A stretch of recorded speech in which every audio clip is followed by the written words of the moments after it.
Let me ask you, because Elon Musk ruffled some feathers when he referred to Social Security, something that he's also eyeing as a part of his Doge efforts, as a Ponzi scheme. Senator, do you see Social Security as a Ponzi scheme? Well, I wouldn't use those words, but we're not being honest either with people. And that's why you'll actually see me in a couple of months introduce a change to Social Security. We're not being honest when we look people in the eye and say we're not going to touch it. If we don't touch it, it touches itself. You know that, right? That's not being honest with the American people. And I think that's one of the things that makes them not trust us, when we say something that they just know is not true.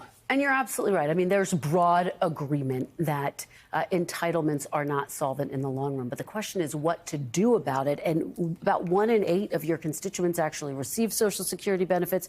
Roughly the same number are on Medicare. And I think the question is, and the concern is, are these folks going to lose coverage? So can you, sitting here today, guarantee your constituents they won't lose coverage, they won't be subject to deep cuts to their Social Security? Let me look them all in the eye symbolically right now. We don't need to impact the people that are in Social Security. But if we don't have a conversation about my kids, our 20-year-olds, our 30-year-olds, that's where the problem is. And so we can't be afraid of this conversation simply because people think we're going to take it away from them. We all need to say, look, those in retirement and those near retirement, we're not going to touch it. You're safe.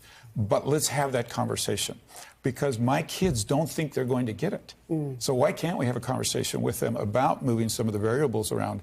And the sooner we do it, the less dramatic it has to be. If we don't do it, we have worse decisions thrust upon us. Thanks for watching. Stay updated about breaking news and top stories on the NBC News app or follow us on social media.